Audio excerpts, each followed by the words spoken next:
अगर आप सप्लाई और डिमांड को मास्टर कर लेते हैं, तो चार्ट्स देखने का आपका नजरिया हमेशा के लिए बदल जाएगा। इससे आप सिर्फ प्रॉफिट ही नहीं, बल्कि बड़े-बड़े प्रॉफिट भी कमा सकते हैं।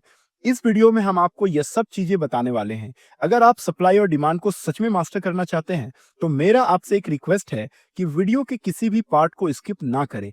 इस पूरे वीडियो में हम आपको बताएंगे कि सप्लाई और डिमांड क्या होता है, आपको इसे क्यों ट्रेड करना चाहिए और कैसे चार्ट्स पर सप्लाई और डिमांड जोन को ड्रॉ कर सकते हैं। और फाइनली आप इसे कैसे ट्रेड कर सकते हैं, एंट्री कैसी लेनी है और एग्जिट कैसे करना है। वीडियो के अंत में मैं आपके साथ मेरा खुद का तरीका शेयर करूंगा, जिससे मैं सप्लाई और डिमांड को ट्रेड करता हूं, ताकि आप जान सके कि मेरी स्ट्रैटेजी क्या है।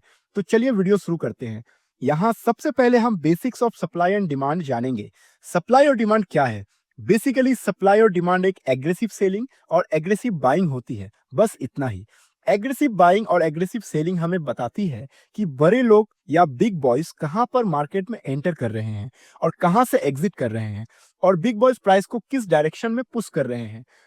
कैंडलस्टिक पैटर्न को ध्यान से देखो। यह बड़े रेड कैंडल हमें बताते हैं कि यहाँ पर एग्रेसिव सेलिंग हुई है, यानी कि यहाँ बड़े वॉल्यूम्स और बड़े मोमेंटम शामिल है मार्केट को नीचे लाने में।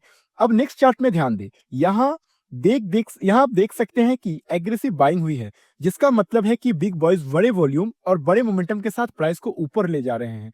इन्हीं दोनों चीजों को आपको देखना चाहिए जब आप सप्लाई और डिमांड को ट्रेड कर रहे होते हैं, क्योंकि ऐसे मोमेंटम हमें बताता है कि स्मार्ट मनी कहां पर मार्केट में एंटर कर रही है, मार्केट को किस डायरेक्शन में ले जा रही है और मार्केट से कहां पर एग्जिट कर रही है। और अगर आप छोटे छोटे कैंडलस्टिक को देखते हैं, तो इसे सप्लाई और डिमांड एरिया नहीं समझना चाहिए। यह सारे स्मॉल कैंडल्स मार्केट के छोटे छोटे क्यूट बेबीज हैं। ऐसे कैंडल के साथ ना तो ज्यादा वॉल्यूम होता है और ना ही मोमेंटम। आपको सप्लाई और डिमांड क्यों ट्रेड करना चाहिए, पहले मैं आपको बताना चाहता हूं कि मैं सप्लाई और डिमांड को क्यों ट्रेड करता हूं।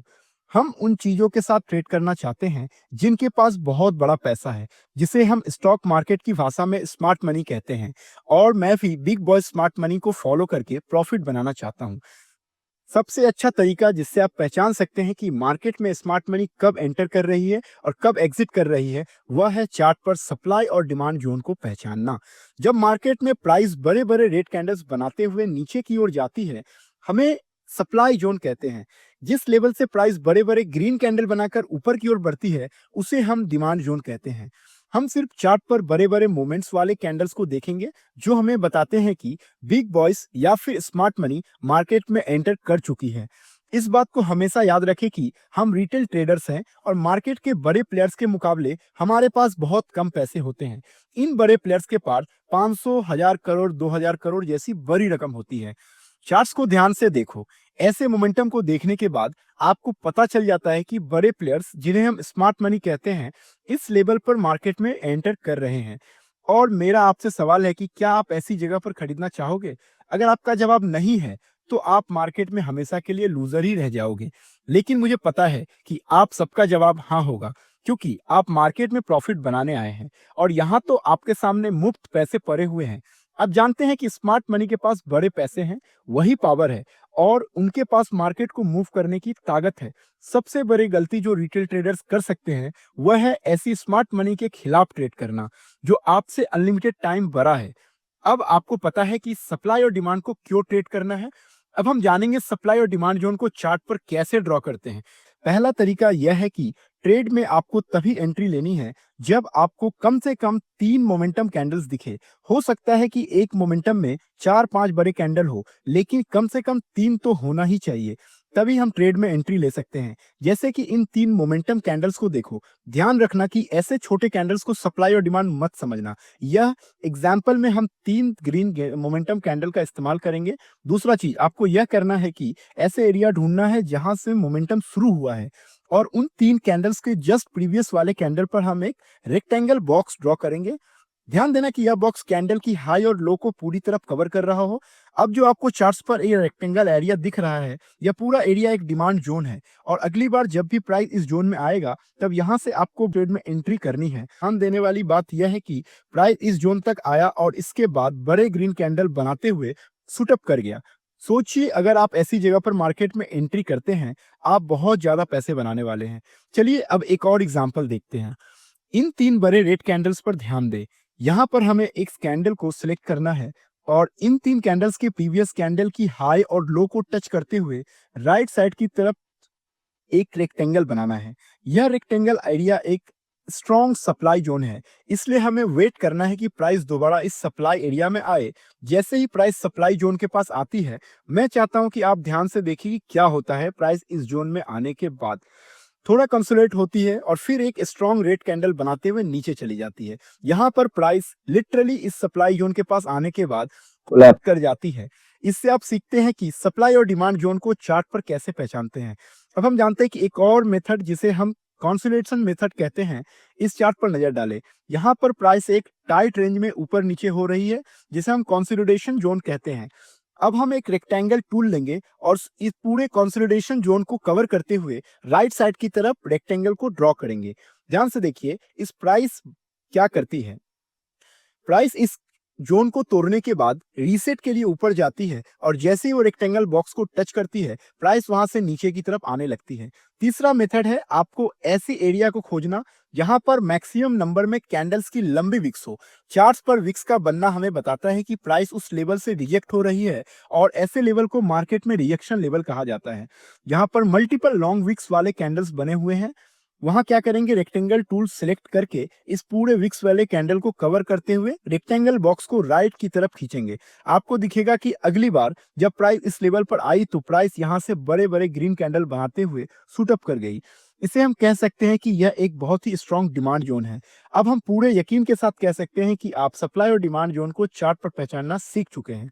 इसके बाद यह बेहद जरूरी है कि आप यह जानें कि आप इसे कैसे ट्रेड करेंगे। इस चार्ट में हमने 3 बड़े ग्रीन मोमेंटम कैंडल को पहचान लिया है। अब हम उनके हाई और लो को कवर करते हुए एक रेक्टेंगल जोन बनाएंगे और आपका डिमांड जोन तैयार हो जाएगा। अब हम वेट करेंगे कि कब प्राइस वापस इन डिमांड जोन में आएगी। ट्रेड में एंट्री करने के लिए आपके पास 2 सबसे ज्यादा उपयोग किए जाने वाले तरीके हैं। पहला तरीका है कि आप एक बाय लिमिट ऑर्डर प्लेस कर सकते हैं, ताकि जब भी प्राइस इस डिमांड जोन में आए तो ऑटोमेटिक बाय ट्रेड में एंट्री हो जाए।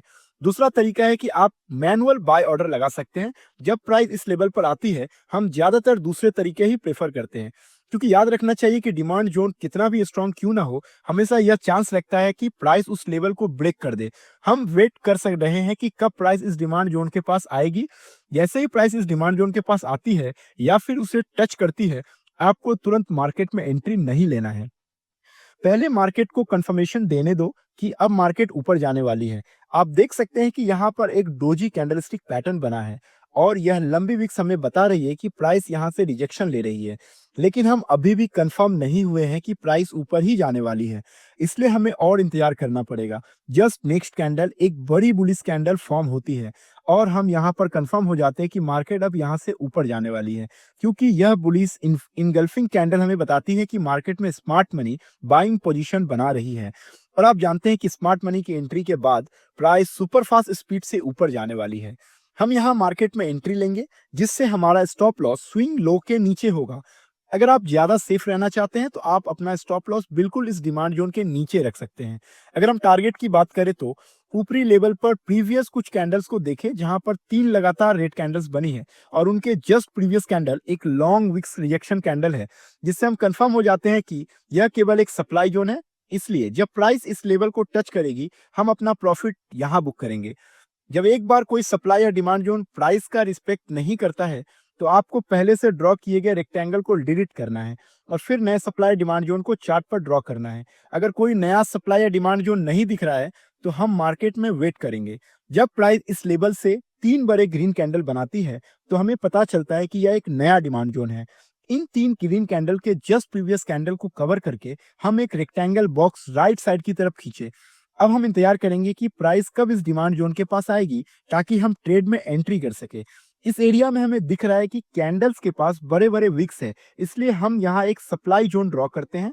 जब प्राइस इस डिमांड जोन के पास आती है, तो स्ट्रॉन्ग रेड कैंडल बनाते हुए इस लेवल को थोड़ा सा ब्रेक कर देती है। ऐसी सिचुएशन में रिटेल ट्रेडर्स अक्सर इसे एक ब्रेकडाउन के रूप में देखते हैं और सेल पोजीशन में एंट्री कर लेते हैं। लेकिन नेक्स्ट कैंडल एक बुलिश कैंडल बनती है, जो कंफर्म करती है कि अब प्राइस यहां से ऊपर जाने वाली है। यह सिचुएशन में हम बाय पोजीशन में एंट्री करेंगे। और नेक्स्ट कैन सप्लाई जोन का अपना टारगेट रखेंगे। हमारा स्टॉप लॉस स्विंग लो के नीचे होगा। इसके बाद प्राइस बुलिश कैंडल बनाते हुए ऊपर की तरफ बढ़ जाती है और हमारा टारगेट हिट हो जाता है। अगर आप अभी तक मेरे वीडियो को देख रहे हैं तो अब मैं आपके साथ अपनी सीक्रेट स्ट्रेटजी शेयर करने वाला हूं, जिससे मैं आपके बताऊंगा कि सप्लाई और डिमांड को यूज करके मैं खुद कैसे ट्रेड करता हूं। ट्रेड करते समय मैं सिर्फ एक कंफर्मेशन पर ध्यान नहीं देता, बल्कि मल्टीपल कंफर्मेशन को देखता हूं, तभी ट्रेड में एंट्री लेता हूं।